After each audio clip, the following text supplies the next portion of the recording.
kakati Bobi Wine gumuzanyirako nemumuleti abavumi bandi n'abalema nemugenda mugula abagubi b'enduru n'abalema kakati today ekibuga kimuzanyiramu mwaluzize dda mu Kampala oliyinza okulika ngo hypinga nnyo Bobi Wine kuba nti ati nkubuulira tunuli yafakita zegamba nti ekibuga mu kitabule mu mutabule ekibuga kuba kimuliko mutabule ekibuga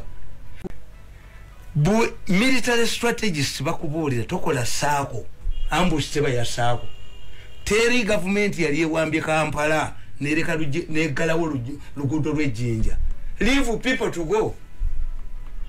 The vanquished General Sanzu tells you never pursue a disparate army. But ukekisera nabone bachuka ne badde mabega. What a couple jigalire mufumbiro. These people about Bobi Wine, of all options they have decided to come and campaign at over the Mesotia. You are stupid, you are an idiot. They have another option. Basi bado tuko nako gavoko. Boba sula muyenga.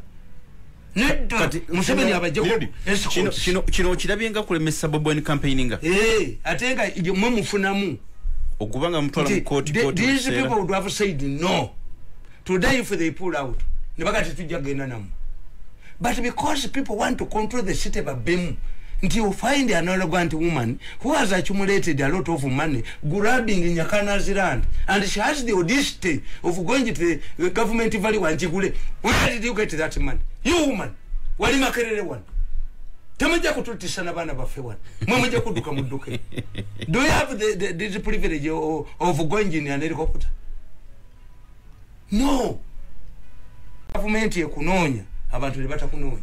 Bano nyeskoba ngewawe meredent yamenye ekibuga nanzimbira abantu bano nya escoba yatula butuzi yakana agamba nti tutudde ne bali agaba nange nze kanzikirize bansibe bakoleji batujye ko pressure mumusigalenga mubba but put my money on my account ne bataziteeka yo escoba yamenye komera na komaona abatta sijja kunonyeza kwa government mwetu nabatamu nnyo olw'obujozi bwamwe n'obutategeera nti muli arrogant nnyo very arrogant mentality.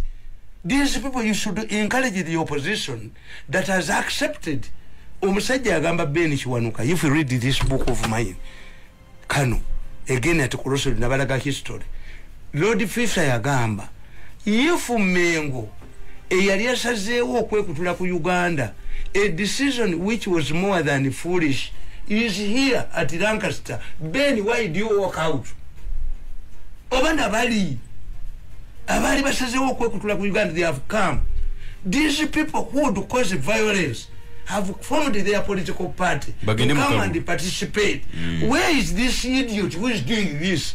Kyengamba mirundi recently watugamba wano nti ba mafia beba sponsoringa Bobi Wine okola bino byonna basobolo okumulya mu sente tetujja sisobola mu bwonko bwange kuwagira lagaddi tekiriyo situala musito gwambizi ku mawuledi oba ku muzikiti kunkubira bwerere nti nange n'abaana bange digulinjizayo makerere digulizange birinjizayo bongamba okuwagira baba emisomo gyembizi bongamba nti baleta Bobi Wine asobola okubanga bamulitako sente wa Museveni ate kati ongamba nti bamulemeseza campaign kiri kibadde kituufu kati awo tuli confused ati wulira Rupia banda yiya kwata aba DP n'abatwala mu bundi akube mawu kuba bali magana ne mawu yamukozesa bina atamusasula namboze yasoko okukeketa mawu kuba namboze muntu wa Rupia banda kakati today kakati ate bano ba mafia bwe bakubiddwa kakati ate Bobi Wine bati olutalo lwa Rupia banda ne banne